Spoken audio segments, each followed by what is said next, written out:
Assalamualaikum warahmatullahi wabarakatuh. Bosku, kembali lagi dengan kita Raja Masteran Channel ya. Di video kali ini kita akan membahas tentang murai batu yang sudah mau kerja neken, sudah mau kerja ngotot, tapi cuman sebentar atau masih banyak ngetemnya ketika kita gantangkan. Murai batu yang sudah mau kerja bagus, cukup memuaskan di awal penilaian, tapi masih banyak jedanya di tengah penilaian. Mungkin awal penilaian dia neken, di tengah penilaian dia ngetem, jeda, di akhir penilaian dia kerja lagi. Nah, burung seperti ini apakah faktor penyebab yang mempengaruhi kinerjanya kurang maksimal secara durasinya ya bosku ya. Jadi simak video ini sampai akhir, jangan di skip-skip ya bosku ya. Siap?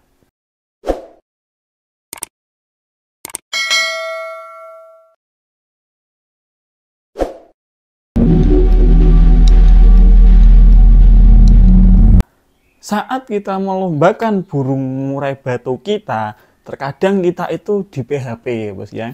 Di awal penilaian saat pertama kita cantolin burungnya itu, burung mau kerja neken bagus. Mungkin selama 1 menit, 2 menit, wah kita sudah yakin burung ini pasti nanti moncer karena dari awal sudah kerja bagus. Tetapi tiba-tiba di tengah penilaian burung langsung jeda atau banyak loncatnya, banyak pasang badannya, kadang nembak sesekali tapi lebih sering ke pasang badannya, di akhir penilaian baru kerja lagi. Nah, banyak teman-teman yang salah menafsirkan kalau burung seperti ini karena faktor kurang tenaga ya. Memang bisa jadi burung seperti ini karena faktor kurang tenaga juga. Tetapi untuk video kali ini kita bahas masalah birahinya. Sebetulnya burung jeda yang seperti ini, nanti kita lampirkan videonya, itu burung bukan karena faktor tenaganya kurang. Tenaganya sebetulnya cukup mumpuni, tetapi karena faktor pengondisian birahinya yang kurang tepat. Maka dari itu saya melampirkan sebuah video, ini aksi burung kita kemarin yang di awal penilaian kerja bagus, di tengah penilaian ngetem banyak jeda, sesekali nembak jedanya pasang badannya lama, akhir penilaian baru kerja lagi. Nah, burung seperti ini kalau menurut saya pribadi, saya vonisnya itu pengondisian birahinya yang kurang tepat. Oke? Daripada bingung, kita langsung simak videonya saja, aksi burung ketika di atas gandangan, ciri-cirinya seperti ini ya bosku ya. Nah, ini dari awal kita cantolin burung langsung kerja neken ya bos ya, kerja ngotot ya, dia masih kerja ngotot awal penilaian ya. Kita sempat pede sih awalnya, wah ini pasti masuk nanti podium, pasti dari dia ngotot dari awal pasti durasinya nutup, biasanya seperti itu. Tapi ya di luar dugaan birahinya ketinggian seperti yang kita bahas ya. Tapi kalau perlu sampean jeli juga ini terpantau ya bos ya, volumenya nggak begitu keluar, nggak seperti biasanya. Materinya oke keluar, cuman volumenya masih nahan lah, setengah kopling ibaratnya burung ini, nggak full seperti kalau dia lagi kondisi enak ya. Ini di awal kinerja masih bagus ya, kira-kira 1 menitan lah burung ini kerja 1 menitan, neken materi oke, wah kita sudah pede. Nah, tetapi yang kita khawatirkan akhirnya terjadi burung mulai agak-agak kurang otot, dan selanjutnya di menit kedua dia mulai ngetem, loncat, pasang badan, ngetem, loncat, pasang badan. Ya udah, kita cut videonya biar gak kepanjangan ya bos ya. Oke. Nah, ini kalau ini video di akhir penilaian ya, kira-kira 2 menit terakhir dia mulai emosi lagi, ada emosi lagi, birahinya sudah mulai enak. Dan ini tembakannya sudah mulai keluar ya, volumenya sudah mulai lebih kenceng daripada awal penilaian tadi. Burung terpantau nembak-nembak juga, bongkar materi juga, tetapi ya tetap dalam kondisi tinggi birahi seperti ini nggak maksimal. Nekennya pun juga apa ya istilahnya itu, materinya kurang begitu jelas ya bos ya, meskipun kenceng tapi nggak setuntas ketika dia birahinya normal ya, mungkin cuma sepatah-patah tapi disambung-sambung, atau mungkin materinya sering digonta-ganti nggak jelas, seperti itu nggak enak lah intinya lah, seperti itu. Di akhir penilaian 2 menit terakhir burung ini neken, keluar materi juga, sempat sujud lagi juga, cuman ya percuma karena di tengah penilaian tadi ada kira-kira kalau digabungin itu 6 menitan, berarti yang ngetemnya kan ya terbuang sia-sia poinnya ya bos ya.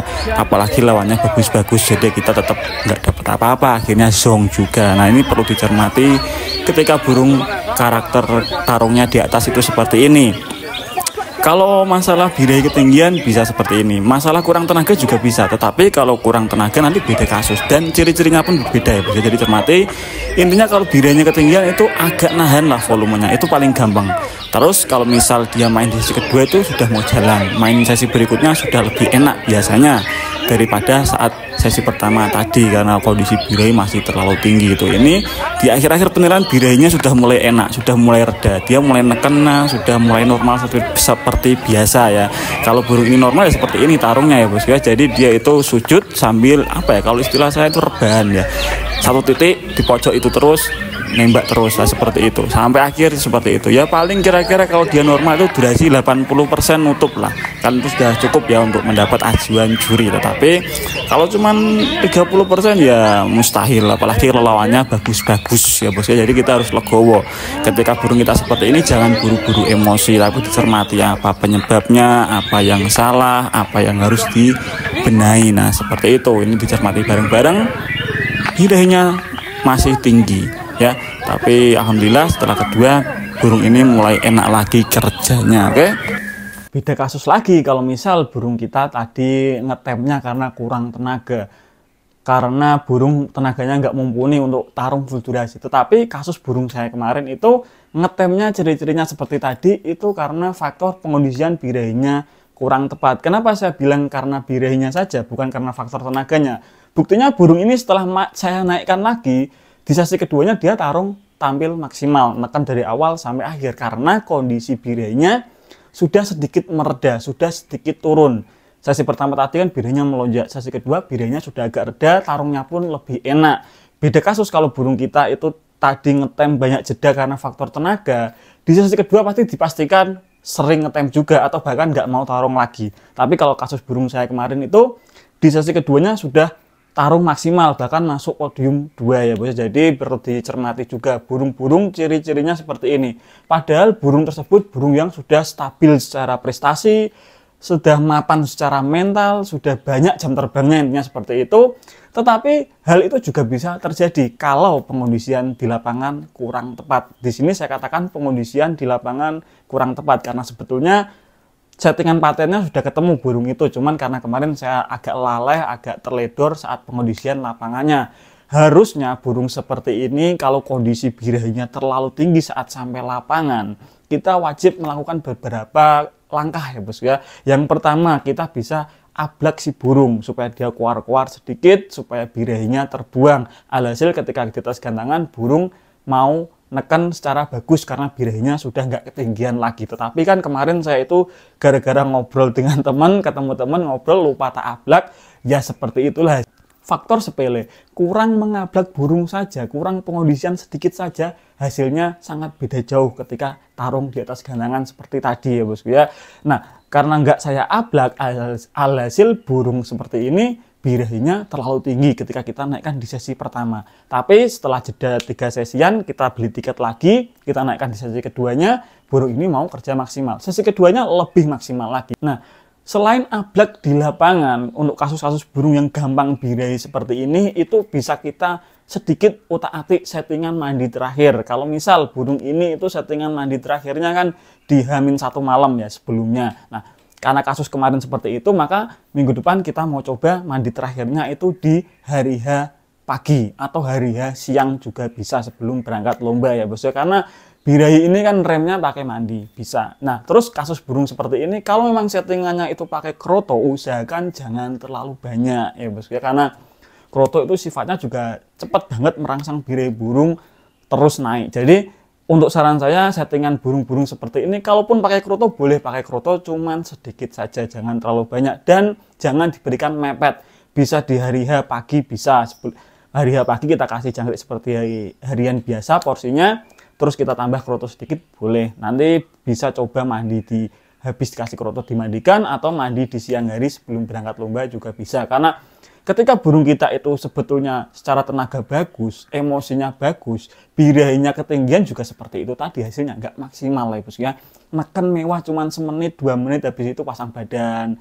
Tengahan nanti nembak bentar, pasang badan lagi, di akhir penjurian baru mau bunyi, kan ya percuma juga, kita nggak dapat banyak poin, kita kehilangan banyak ajuan juri ya bosku ya. Terpantau kemarin burung ini kalau saya cermati kan tadi tak potong-potong videonya, itu kira-kira ya kerja bakunya itu cuma 4 menit, padahal penilaian juri kan 10 menit. Nah, kebuang sia-sia toh yang 6 menit tadi, eman-eman, padahal sebetulnya burung ini mampu untuk main 10 menit tadi, full durasi tadi. Cuman karena kondisinya ketinggian birahi tadi ya seperti itulah. Jadi teman-teman, kalau burungnya ngetem, pasang badan, bisa jadi karena tenaga, bisa jadi karena birahinya ketinggian. Jadi beda kok. Kalau burung yang karena faktor tenaganya nggak ada, itu nanti kita bahas di video selanjutnya, biar nggak kepanjangan video ini. Burung yang kurang tenaga jedanya seperti apa, nanti saya juga ada contohnya, kita akan kok evaluasi bareng-bareng ya. Maksudnya untuk video ini kita khususkan burung yang banyak ngetem karena faktor birahinya ketinggian. Pengondisinya tadi sudah kita sebutkan. Pengondisian di lapangan juga perlu diperhatikan, dicermati burung ini kondisi birahinya enak, kurang, atau ketinggian. Kalau misal ketinggian, seperti saya sarankan tadi, diablak di lapangan kira-kira kurang 2 sesi atau 3 sesi ya. Misal kita main murai batu ini kelas di sesi keempat. Nah, untuk sesi pertama waktu lomba dimulai, sesi pertama naik itu kita ablak si burung. Sesi pertama itu selesai, kita kerudung lagi burungnya untuk main persiapan. Kita kan mainnya di sesi keempat tadi ya, seperti itu. Atau bisa juga pakai teknik seperti saya tadi. Sesi pertama birahi ketinggian, banyak jeda, ya udah beli tiket lagi di sesi berikutnya. Tapi perlu diketahui juga, kasih jeda ya kira-kira 3-4 sesi lah. Jangan terlalu mepet, nanti burung juga kondisi birahinya belum terbuang, masih tinggi juga, dan nanti kalau naik langsung nggak enak juga. Jadi kita cari sesi yang jedanya kurang lebih 3 atau 5 sesi atau 6 sesi lebih bagus, lebih lama lebih bagus. Untuk kasus burung seperti ini sebetulnya rawatan harian kita nggak perlu banyak utak-atik, cukup kita utak-atik masalah mandinya dan pengondisian di lapangan. Karena kondisi burung seperti ini biasanya burung-burung yang sudah stabil sekalipun bisa mengalami hal seperti tadi ya bos ya. Terbukti burung itu juga sebetulnya burung sudah stabil secara prestasi, mapan secara usia, tetapi juga masih bisa mengalami kondisi seperti itu karena faktor sepele. Telat ngablak di lapangan saja, kan sepele, bukan masalah stud EF, bukan masalah porsi EF, bukan masalah apa-apa, tapi masalah ablak saja.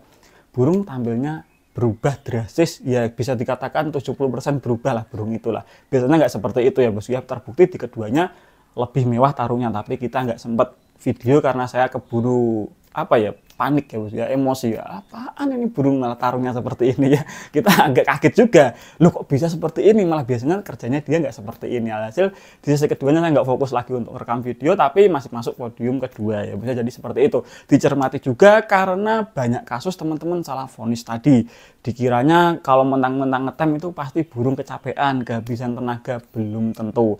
Kondisi burung ketinggian emosi, birahinya enak, juga bisa juga ngetem ya bos ya. Nanti kita buat video khususnya. Dari itu pesan saya, ketika kita bawa burung, itu sekalipun burung stabil yang sudah prestasinya banyak, tetap kita pantau kondisi terakhir burung ketika sampai di arena lomba. Kalau misal masalah ciri-ciri birahi ketinggian, birahi kurang, atau birahi pas kan sudah pernah kita buatkan video ya bos. Kita silakan sampean simak di beranda channel Raja Masran, tuh video lama ada memahami ciri-ciri birahi murai batu itu ada, atau kalau nggak salah judulnya kupas tuntas birahi murai batu itu juga ada. Nah, kita cermati kalau misal ketinggian ya tadi caranya kita ablak burung supaya burung bunyi-bunyi sedikit, bongkar materi sedikit, birahinya terbuang. Atau kalau misal kurang birahi ya kita bisa stud ulet Hongkong atau tambah jangkriknya juga bisa. Atau bisa didekatkan dengan burung-burung lain yang gacor.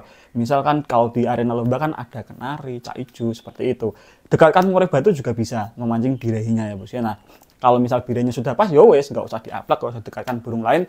Cukup cari aman supaya dikondisikan burung ini nggak capek, nggak bocor. Karena nanti kalau bocor juga repot ya bos ya. Kalau karakter burung kita ini gampang bocor, dengar murai batu lain langsung bongkar materi di bawah, itu juga nanti menguras tenaga. Alhasil saat di atas gandangan nanti kurang maksimal juga ya. Dicermati juga, intinya kita cermati burung ketika di lapangan itu sebelum naik gandang harus bener-bener apa ya istilahnya itu gladi bersih ya bos ya. Jangan karpetnya saja yang dibersihkan, tapi kondisinya juga dicermati. Jangan sampai kita sampai lapangan ya wes terus beli kopi, ngobrol santai langsung gandang. Kalau memang settingan burung kita dan terbukti burung kita ini sudah apa ya, nggak banyak rewel, nggak gampang naik birahinya sih, aman-aman saja. Ditakutkan terjadi hal seperti tadi, burung stabil sekalipun bisa mengalami kondisi birahi naik karena kurang pengondisian saat di lapangan. Oke, kalau ada ditanyakan tulis saja di kolom komentar. Terima kasih teman-teman yang sudah menyimak video ini sampai akhir. Jangan lupa like, komen, dan subscribe Seraja Masteran Channel. Saya Raja Masteran Channel undur diri. Wassalamualaikum warahmatullahi wabarakatuh bosku.